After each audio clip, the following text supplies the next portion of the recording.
एक मर्तबा एक बादशाह के दरबार में एक अजनबी नौकरी की तलाश में हाजिर हुआ। बादशाह ने उससे उसकी काबिलियत पूछी तो कहने लगा कि मामला फहम हूँ, किसी भी इंसान को देखकर बता सकता हूँ कि वो कैसा है।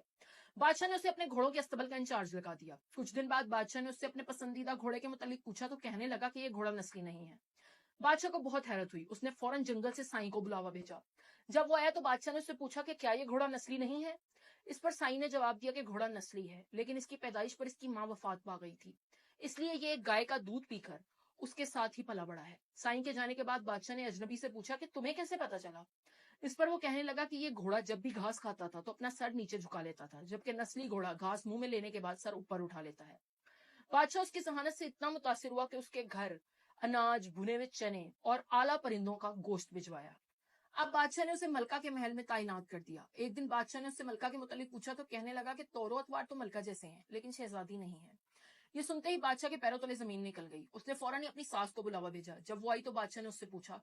इस पर वो कहने लगी कि हाँ, मलका हमारी बेटी नहीं है। हमारी बेटी सिर्फ 6 माह की थी जब उसकी वफात हो गई थी। हमने तो किसी और की बेटी को लेकर पाला था।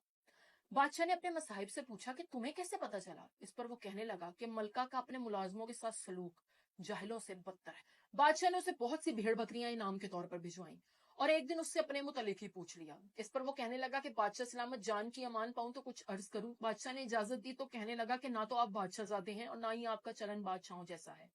इस पर बादशाह को बहुत ताव आया, लेकिन वो जान की अमान दे चुका था। फौरन अपनी माँ के पास पहुंचा और उससे पूछा। उसने कहा कि ये बिल्कुल सच है, तुम हमारे बेटे नहीं हो, हमने तुम्हें गोद लेकर पाला था, तुम एक चरवाहे के बेटे हो। बादशाह ने यह सुनकर अपने मसाहिब से पूछा कि तुम्हें आखिर कैसे पता चल जाता है। इस पर वो कहने लगा कि बादशाह जब भी किसी को इनाम देते हैं तो हीरे जवाहरात और मोतियों की सूरत में देते हैं, लेकिन आप भेड़ बकरियां और खाने पीने की चीजें भिजवाते हैं। ये बादशाहों का चलन नहीं हो सकता। आदतें नस्लों का पता देती हैं। आदात, अतवार और इखलाक खून और नस्ल दोनों की पहचान करवा देते हैं। वीडियो अच्छी लगी हो तो लाइक करके पेज को फॉलो लाजमी करें।